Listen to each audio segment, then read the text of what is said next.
Assalamualaikum warahmatullahi wabarakatuh. Hai semuanya, selamat sore. Kali ini perkenalkan, nama saya Arisni. Saya berasal dari jurusan Teknologi Pertanian, Prodi D4 Budidaya Tanaman Perkebunan. Nah, kali ini kita akan membahas ekonomi pertanian yang judulnya yaitu kebijakan pasar pertanian. Nah, kebijakan pasar pertanian ini akan menjelaskan serangkaian hukum terkait pertanian domestik dan impor hasil pertanian yang bertujuan untuk menciptakan tujuan tertentu di dalam pasar pertanian. Nah, tujuan dari kebijakan pasar tersebut melibatkan jaminan tingkat suplai, kestabilan harga, kualitas produk, seleksi produk, penggunaan lahan, hingga tenaga kerja. Nah, kebijakan pasar pertanian ada 5 kebijakan dari pemerintah, yaitu kebijakan harga, yang kedua ada kebijakan pemasaran, yang ketiga ada kebijakan struktural, yang keempat ada kebijakan pertanian dan industri, serta yang terakhir, yang kelima, pendapatan penduduk desa dan kota. Selanjutnya yaitu yang pertama yaitu kebijakan harga. Kebijakan ini salah satu kebijakan yang terpenting di banyak negara. Kebijakan ini bisa juga disebut kestabilan harga dan pendapatan.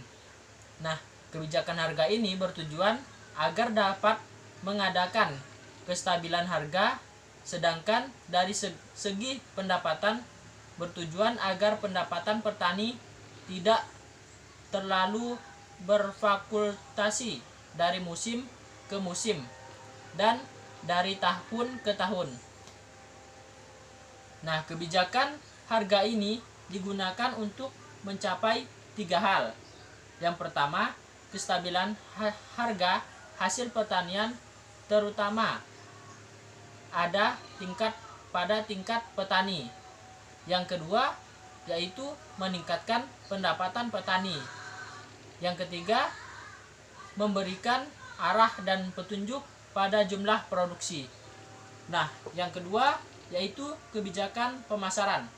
Kebijakan pemasaran ini adalah kebijakan yang merupakan usaha campur tangan pemerintah dalam bekerja kekuatan pasar. Nah, kebijakan ini bertujuan untuk melindungi petani, produsen dengan tekanan mata rantai pemasaran dari produsen ke konsumen untuk memperkuat daya saing pertanian. Tetapi yang dihadapi oleh Indonesia saat ini adalah kurangnya tingkat kegairahan petani berproduksi pada tingkat petani. Tidak ada usaha-usaha lain untuk menaikkan produksi karena presentasi harga yang diterima oleh petani relatif kecil dibandingkan yang diterima oleh golongan-golongan yang lain. Nah, sudah mengerti kan?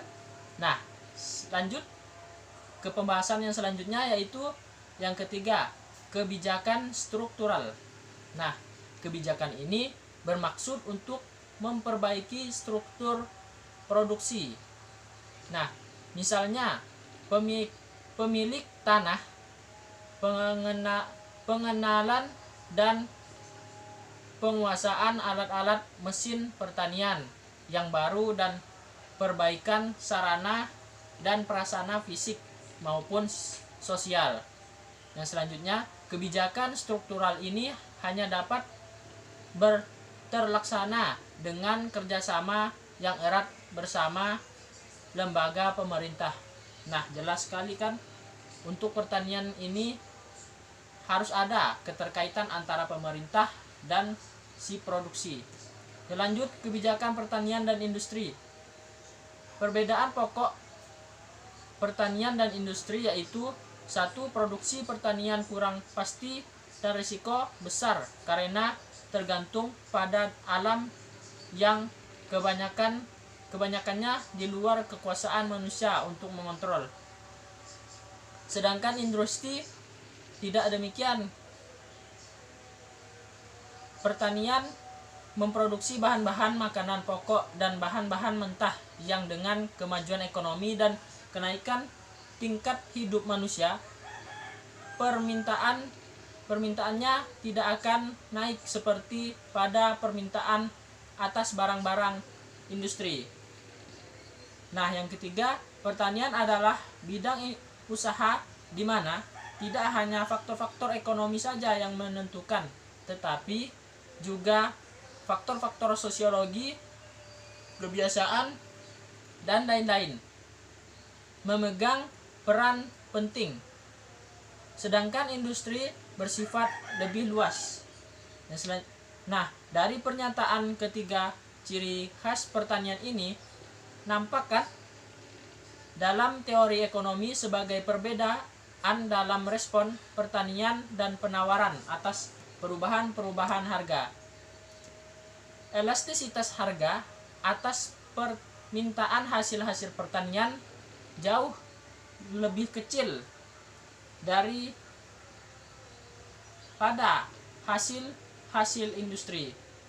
Nah, jelas sekali kan perbedaan antara kebijakan pertanian dan industri. Kalau perbijakan pertanian itu produksinya tidak diminati atau kurang kurang karena kebutuhan masyarakat itu kebutuhan pokok, tapi bisa diganti dengan kebutuhan yang lain. Sedangkan industri kenapa lebih meningkat? Karena industri banyak keperluan untuk memenuhi kebutuhan hidup. Nah, seperti adanya HP, TV, dan lain-lain. Nah, yang terakhir yaitu pendapatan penduduk desa dan kota. Nah, bisa kita lihat di sini yang menyebabkan rata-rata pendapatan penduduk kota lebih tinggi dibandingkan dengan pendapatan penduduk desa. Yang pertama, kestabilan dan kemantapan pendapatan penduduk kota lebih besar dibandingkan pendapatan penduduk desa. Nah, jelas sekali kan. Yang kedua yaitu lembaga-lembaga ekonomi dan keuangan yang dapat mendorong keuangan ekonomi kota lebih banyak dibanding di desa. Nah, lembaga-lembaganya sendiri lebih banyak karena lebih dekat dengan pemerintahnya. Karena kalau kita yang jauh, yaitu di kampung, kan jauh dari kota, jelas kurang terlihat lah oleh pemerintah.